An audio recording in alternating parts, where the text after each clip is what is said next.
Selamat pagi adik-adik mahasiswa, apa kabarnya?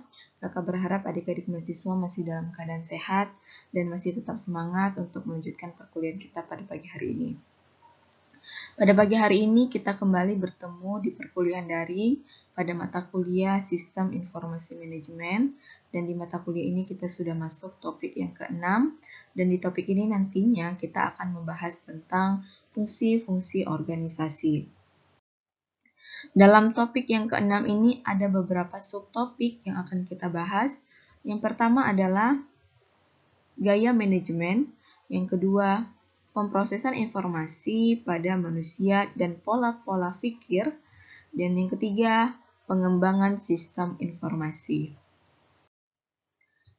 Sebelum kita masuk pada subtopik yang pertama, kita akan bahas terlebih dahulu tentang fungsi organisasi, di mana fungsi itu adalah serangkaian kegiatan yang sangat berkaitan erat satu sama lain secara kolektif atau secara bersama.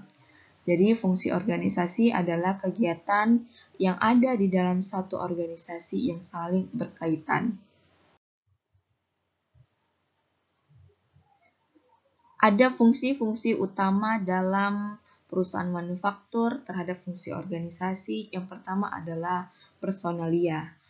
Dalam personalia ini termasuk di dalamnya adalah perekrutan, pelatihan, dan bimbingan para pegawai, termasuk menjaga prestasi kerja pegawai, serta perencanaan tenaga kerja.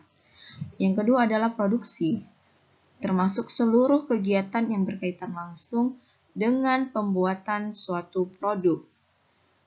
Yang ketiga adalah pemasaran, di mana dalam pemasaran ini fungsinya adalah termasuk kegiatan penjualan dan promosi.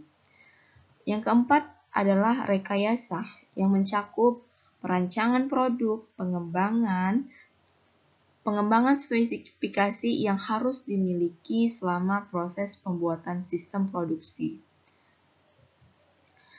Yang kelima, distribusi, yang berkaitan dengan pergerakan produk perusahaan menuju saluran pemasaran, di mana distribusi ini adalah bagaimana mobilitas dari produk yang dihasilkan oleh suatu perusahaan itu dipasarkan kepada masyarakat. Lalu yang keenam adalah akuntansi, di mana dalam proses akuntansi ini adalah mencatat transaksi keuangan, aset, dan jaminan-jaminan, serta membuat laporan keuangan dengan sistem pengendalian keuangan. Yang ketujuh adalah pembelian, yang berkaitan dengan pergerakan produk perusahaan menuju saluran pemasaran. Yang kedelapan, manajemen persediaan, yang itu menjaga pengendalian fiskal atas persediaan material komponen dan produk jadi. Di mana dalam manajemen persediaan ini adalah bagaimana suatu perusahaan itu membuat stok terhadap barang yang diproduksinya sehingga barang yang diproduksi itu tidak nol atau tidak ada stok dari barang tersebut.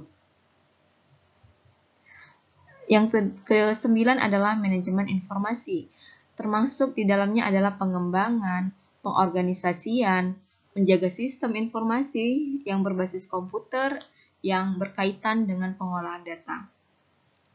Dan yang ke-10 adalah bendahara menangani kegiatan keuangan perusahaan yang berkaitan dengan struktur modal, pengendalian dana, tunai perusahaan, dan juga berkaitan dengan struktur modal.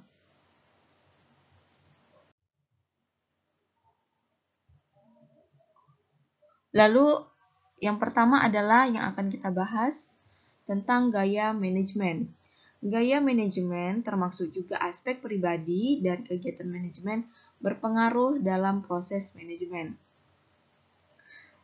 Salah satu isi penting dari gaya manajemen itu adalah bagaimana para manajer memanfaatkan waktu mereka dan bagaimana cara para manajer melaksanakan hubungan antar pribadi, di mana hubungan antar pribadi ini adalah hubungan dirinya atau manajer tersebut dengan bawahannya atau karyawan yang berada di dalam lingkup naungan suatu divisinya.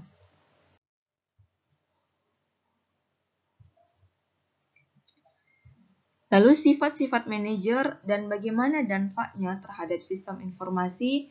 Yang pertama adalah manajer tidak akan mengendalikan diri pada sistem yang dipahaminya, sehingga dampaknya adalah sistem harus sederhana dan mudah dipahami. Yang kedua, manajer berorientasi pada manusia. Dampaknya adalah apabila diberikan pilihan, manajer lebih senang menerima informasi dari manusia ketimbang dari sistem informasi karena dia lebih berorientasi kepada manusia. Yang ketiga adalah manajer berkepentingan pada penggunaan waktunya secara efisien. Dampaknya, manajer kurang suka berinteraksi langsung dengan sistem informasi. Yang keempat, manajer melakukan prioritas ulang. Dampaknya, manajer memerlukan informasi atas masalah yang selalu ada sehingga mereka dapat menggunakannya apabila mereka memiliki waktu untuk mengatasi masalah tersebut. Yang kelima, kerja seorang manajer biasanya terpisah, sehingga dampaknya adalah ahli analisis sistem frustasi karena sedikitnya waktu mereka untuk bekerja sama dengan manajer atau berkoordinasi dengan manajer. Yang keenam, manajer tidak menyukai kejutan, sehingga dampaknya sistem informasi harus dirancang untuk mencegah munculnya kejutan dengan memberikan informasi tentang kecenderungan dan peristiwa kunci. Demikian paparan saya tentang topik yang keenam ini. Adapun untuk melengkapi pertemuan kita pada pagi hari ini, ada beberapa tugas-tugas yang harus adik-adik mahasiswa kerjakan. Yang pertama adalah jelaskan fungsi-fungsi utama organisasi dalam manufaktur. Yang kedua, jelaskan 4 sifat pemikiran manusia. Dan yang ketiga, jelaskan sifat-sifat manajer.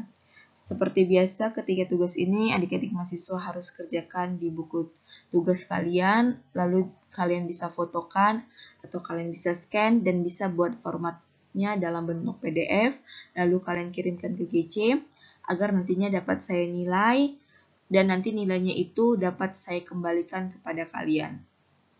Kakak berharap seluruh adik-adik mahasiswa mengerjakan semua tugas yang telah kakak berikan, baik itu pada pertemuan pertama sampai dengan pertemuan ke-6 ini dan pertemuan selanjutnya. Karena nantinya nilai pada setiap pertemuan itu akan diakumulasikan yang nantinya akan menjadi nilai akhir kalian dan penentu bagi kalian dalam mengikuti UTS ataupun UAS nantinya. Dan coba saling mengingatkan dengan teman-temannya, mana tahu teman-temannya ada yang kelupaan ketika dia belum membuat tugasnya, agar ingatkan dia untuk mengerjakan tugasnya. Demikian pertemuan kita pada pagi hari ini. Kakak mengucapkan selamat pagi.